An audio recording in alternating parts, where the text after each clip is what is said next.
หลังที่เข้ากองท้ายพี่น้องมุมกล้องเลือกมุมกล้องเช็คเทคจานเวียงเช็คซิงเกิลใหม่จากบุญฮังนี่โสดฮอบสองตามมาอีกขอยอมเมียตามมาอีกเมาเหล้าแล้วรวย ชื่อเพลงโอ้ขนาดเลยแต่ชื่อกันยังโอ้มาดิจับไปเมาแล้วจังรวยเมาแล้วรวยจักเสื้อชีวิตนี่นะพี่น้องเอฟซีทั้งหลายเนาะสบายดีเยอะทุกคนที่เข้ามาเบิ่งชมชาแนลสายผู้ซอยเนาะให้ถึงหวยรางวัลที่1กันทุกคนเด้อ ทีนี้มาถ่ายเพลงยังจานโสดฮอบสองเนาะก็เป็นเพลงเก่าที่เอามาเฮ็ดใหม่เนาะ โอ้ เป็นการค้นเอาผ้าขี้เมี่ยงมาตีใหม่เนาะ โอ้ ผ้าที่มันเป็นพันอยู่แล้วหวังว่าสิเป็นพันคือเก่าพี่น้อง โอเคจานลงช่องจานสิให้ดิ เป็นทางสายผู้ซอย คิดว่าลงช่องชื่อเลยเพลงนี้400,000ชื่อเลย เป็นเด็กสีมา3,000ไปสี่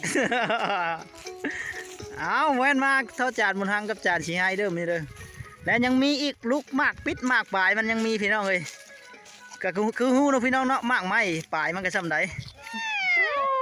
จึกสวัสดีจานอภัยยังถุงนะถุงเงินบ่ไป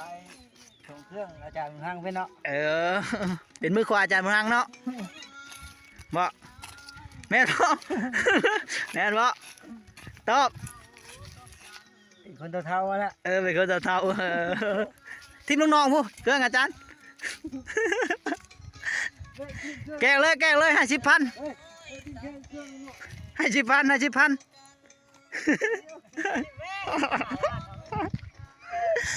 บ่ยอมยังบ่ยอมเนาะจังไงยอมพี่น้องเอ้ยเอามาชิชั่นน้อยๆนึงเฮาย่างไปนำเนาะรอบแรงพี่น้องเอ้ยคือเก้าเด้อพี่น้องเด้อเลือกมุมใดจานเถียงหน้าน้อยคอยนาจานเรียงสมัยสายผู้ซอยอากาศเพิ่นอยู่ใกล้บ้านมันก็แบบนี้เนาะหน้าตาเพิ่นเนาะออกบ้านก็แนวนึงเนาะนี่ออกบ้านเลยมือถ่ายเพลงมุมนี้แหละครับมุมถ่ายเพลงแกมาห้างเด้อเถียงนาน้อย2 หลังนี่แหละก็มีต้นไม้ไม้ก็ไม้คาลินแม่นบ่ไม้คาลินบ่แม่นเนาะมาลินไม้เนาะไม้มาลินไม้เนาะใครก็เคยได้กินเนาะใส่ก้อยใส่ลาบเนาะ2 ก๊กเลยไก่ป้าขันตอนใดเอามากินเลยเอาไปสิประมาณนี้เนาะของเท้าเนาะ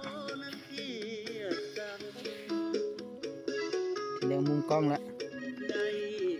ตัวนั้นระดำพื้นสันผู้ซอยเนาะเป็นสายงาของจานเวียง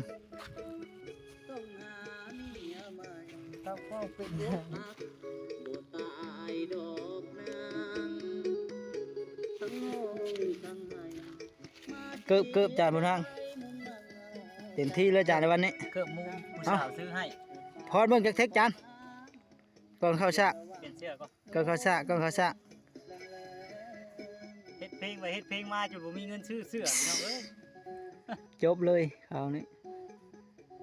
เบาต่อกับบ่ได้แล้ว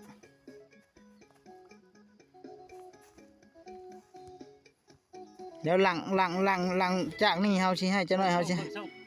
ส่งสภาพส่งทันแล้วไปญาติเอามาเฮ้ยยังบ่ทันแล้วเนาะส่งรุ่นนี้เขาเฮ็ดยังบ่ทันแล้วเนาะชื่อคันชื่อราคาสิประมาณเท่าไหร่นี่คันชื่อว่าใช่ชื่อบ่ได้ญาตินะคันเฮ็ดแล้วเลยประมาณ500 บาทเนาะแต่นี่เขาเฮ็ดยังบ่แล้ว290สบายเนาะเชอะกำลังกีตาร์เนาะพี่น้องถ่ายเพลงเนาะ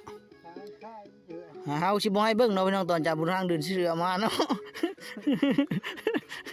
เอาใจมุมทุ่งนาพี่น้องสายแดนต่อกับบ้านโดดสะอาดค่ายคืนพี่บ้านทับเนาะทับใหญ่เนาะ คือพุ่นหลังคือพุ่นกับบ้านเกิดของ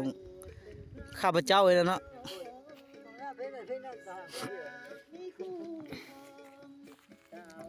นานี่งามพี่น้องเฮ็ดแต่หัวปีได้อีกนาตรงนี้เนาะน้ำห้วยอ่านบ่ท่วมพี่น้องมีแต่จมเข้ากองท้ายพี่น้องมุมกล้องเลือกมุมกล้องเช็คเทคจานเวียงเช็คซิงเกิลใหม่จากบุญฮังนี่โสดฮอบสองตามมาอีกขอยอมเมียตามมาอีกเมาเหล้าแล้วรวย ชื่อเพลงโอ้ขนาดเลย ไปซื้อกันยังโอ้มาดิจับไปเมาแล้วจังรวย เมาแล้ว รวยจักเสื้อชีวิตนี่นะ เมาแล้วจังรวยเด้อพี่น้องเด้อติดตามเด้อลงช่องทางบ่าวสิงให้สายผู้ซอยพี่น้องเอ้ยจานเวียงอยากซื้อเพลงบ่าวสิงให้เดือน400,000ไปขายให้ขนาดเพลงแต่งเพลงก็ยังเม็ด200,000แล้วดนตรีอีกห้องอัดอีกถ่ายทำอีกแดนเซอร์อีกมันยังอีกค่าหอยอีกบาทนี่หลายของอยู่ของกินพี่น้องเฮ้ยมันเลยให้บ่ได้ มีแต่ว่า